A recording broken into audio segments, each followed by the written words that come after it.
Self-discipline comes from within. It's a desire.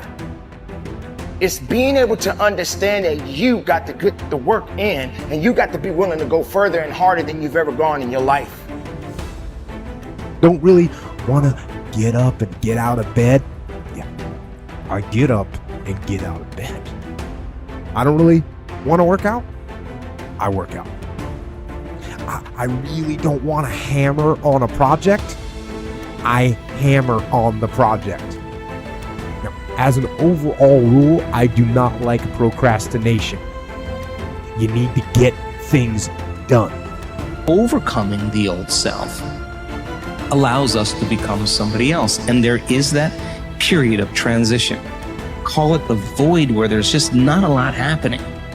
And you just got to be able to keep going and continuously get to the end of your belief where most people stop. Success is like a quiet daily set of tasks. Real small.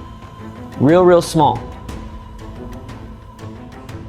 It's very quiet. It's a very quiet process where you're just drawing your state from within yourself, doing these like simple little tasks, but finding love in those simple little tasks. It's not this big rah-rah speech where you do this one thing and something big happens. Look, when you start deciding that it's time to change, you may have to use 5, 4, 3, 2, 1, 5,000 times a day because you're pushing through self-doubt and you're pushing through procrastination and you're pushing through resignation and you're pushing through fear over and over and over and over and over and over and over again. Change the chapters in the book of your life if you want to. There's a book being written about you. You can decide, you and God, or you and whatever you believe, you're the author. You can turn the page. It might be year 2, 3, 4 before you get your big win, but you can decide now, I'm going to walk, talk, and be a different person. See, we don't have the courage, and that's what it takes, courage. It takes guts to do that which you know you need to do. If you don't have the courage to act, life many times will move on you and make you act. And the measure of a person's will is determined by what they are willing to do to ensure triumph over tragedy. The measure of a person's will is determined by what they are willing to do to ensure success over failure. The benefit of discipline in my eyes has always been that through discipline, I get things done. All you have to do is know where you're going, and the answers will come to you. Forget the past mistakes, forget the failures, forget everything except what you're going to do now and do it. It's taken me my entire life to understand it's not necessary to know every single detail and to stop testing the waters and just dive in. We want to believe that there are shortcuts to success. We want to believe we can take a drug or we can do something that'll make it quick and easy. But the truth is, it takes grit. It takes persistence. So it's hard to understand what could happen to you in 10 years in a visceral gut way of what it means to have failed in life. And to me, failure in life is not having money. It's not realizing your potential. You're 60 years old and you said, I could have been this, and I never did it. That's like the worst thought I think anybody can have. And you don't think about it in the moment because your life is okay, but you've got to wake up and understand that there's an urgency here. And that if you're not practicing something now, if you're not aware, if you don't have a path towards something better, you're rotting on the vine, and the day of reckoning will come at some point, and it will be painful. You're not going to feel it suddenly, it'll be slow, but it'll come and it won't be good. You will not find toughness in a comfortable environment. Those of you who are listening to this, whoever hear this, you will not find it. I was trying to look for it everywhere. The only way you find it is to drown yourself in a position where you're just out of sorts, where you can't swim and you're drowning.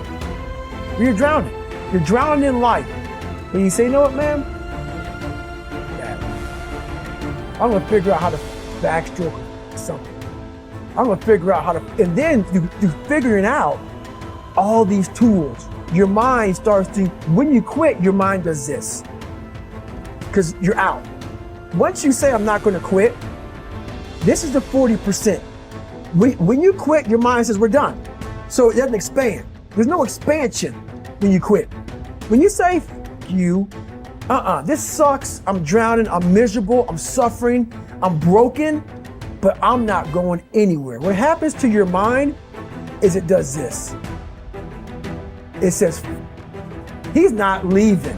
So we got to expand. We got to grow. We got to figure this thing out.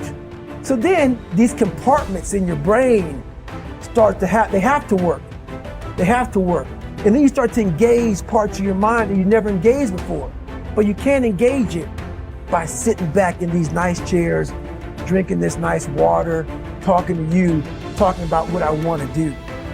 That's where the 40% thing comes in. It comes in when you're in suffer mode and you say, I'm not going to quit. You're forcing your brain now to operate on a level it's not used to, but then it becomes used to. Successful people are intensely solution-oriented. The fact is that life is a continuous succession of problems and difficulties without end. This river of problems is only interrupted by the occasional crisis, which makes the problem seem small in comparison.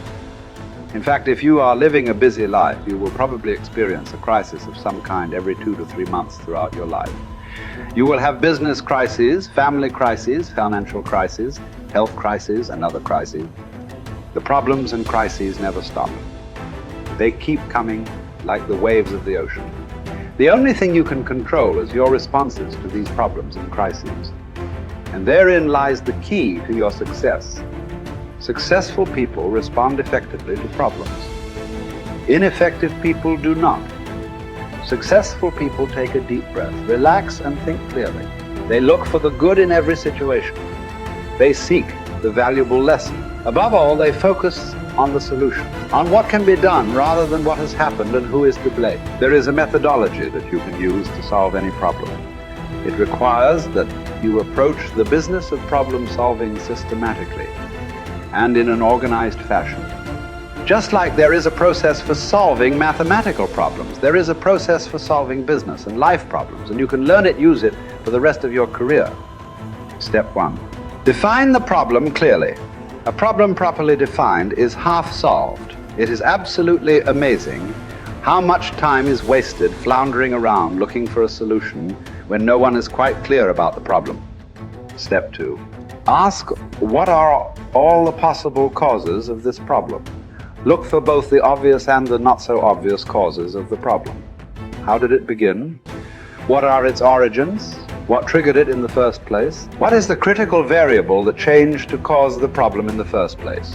What assumptions were made that led to the problem? Just like a doctor conducting an intensive examination on a sick patient, you should thoroughly dissect the problem before you attempt to solve it. Step 3.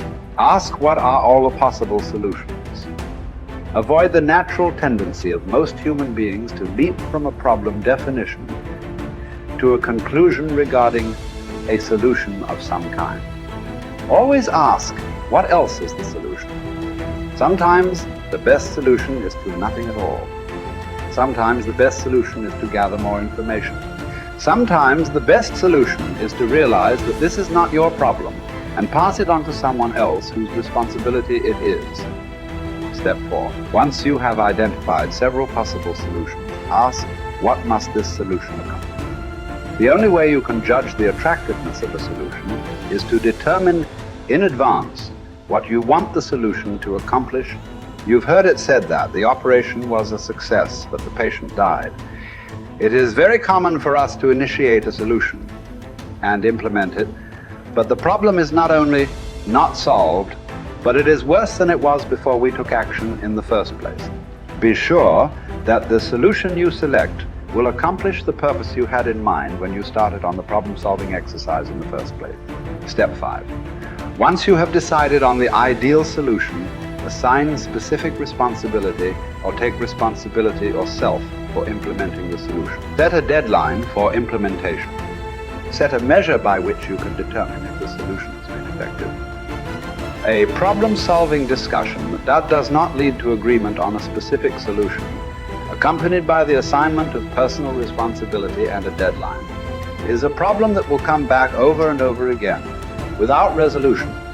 Practice this systematic method of dealing with a problem over and over until it becomes a habit of thinking. You will be amazed at how much more effective you become and how much better your results will be using this method.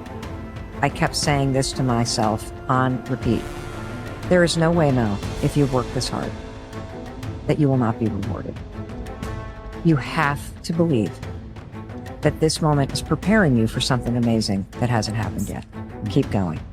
You have to believe that this moment is preparing you for something amazing that hasn't happened yet. Keep going. And so I repeated that over and over and over and over and over again as I wanted to throw in the towel, as I would start to bash myself, as I would start to feel sorry for myself and be like, nope, there's just no way I'm going to believe that something amazing isn't going to happen. I've worked too hard. Something amazing that hasn't happened is coming. And when you get yourself into that mindset, it creates a sense of resilience and momentum and resolve that you need in order to keep going when the shit hits the fan or when you feel disappointed or when life is beating you down. And that was the other gift of that moment, is developing a little tool to flip my mindset when I wanted to start to feel sorry for myself.